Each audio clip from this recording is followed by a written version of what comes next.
지방 이식을 같이 하면은 안 좋다, 지방이 이동한다, 나중에 뭐 지방이 흡수된다. 지방 이식으로 교정할 때 주의할 점은 처음에는 괜찮다가 덩어리 뭉쳐지게 되는 경우가 발생할 수 있습니다.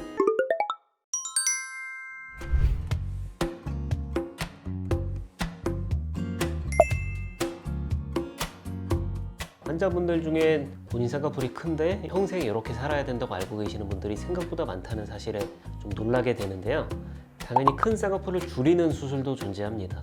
쌍꺼풀이 높게 잡히는 이유는 첫 번째는 환자분이 좀 과도하게 크게 원한 경우, 두 번째는 의사들이 생각할 때 적절한 사이즈라고 잡았는데 의외로 굉장히 크게 나오는 환자분들이 매우 드물게 존재합니다.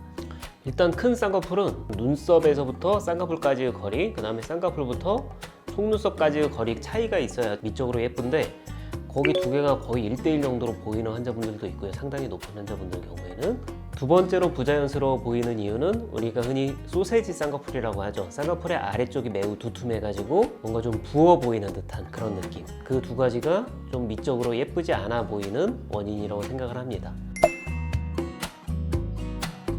이것도 환자분들이 오해하고 있는 사실들 중에 하나인데, 눈두덩이에 지방 이식을 같이 하면은 뭐 굉장히 안 좋다, 나중에 지방이 비쳐 보인다 등등 불안감을 이렇게 얘기하시는 분들이 많이 있는데요.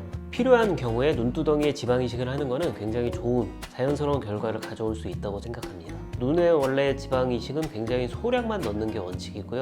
그 소량만으로도 굉장히 큰 결과의 차이를 보여줄 수 있습니다. 선큰 교정이 필요한 가장 흔한 경우는 이전 쌍꺼풀 수술이 잘못되면서 심한 선큰이 발생하는 경우가 있거든요. 쌍꺼풀이 여러 겹 생기고 그러면서 눈을 뜨기가 매우 힘들고 그 눈꺼풀에 있는 볼륨이 부족한 경우에 발생하게 되는데, 부족한 볼륨을 지방 이식으로서 지방이 채워주는 거죠. 선큰을 지방 이식으로 교정할 때 주의할 점은 한 번에 너무 많은 양을 주입하지 않는다는 겁니다. 처음에는 괜찮다가 추후에 이식된 지방이 비쳐 보이거나 덩어리 뭉쳐지게 되는 경우가 발생할 수 있습니다. 흉터를 두 줄로 만든다는 뜻입니다.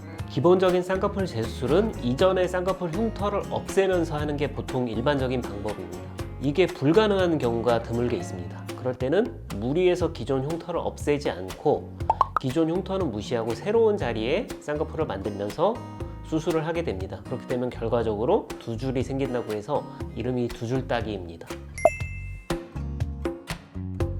두 줄 따기 자체는 아무래도 흉터가 한 개이신 분들보다는 조금 더 티가 날 수는 있겠지만 생각보다 그렇게 티가 많이 나지는 않습니다.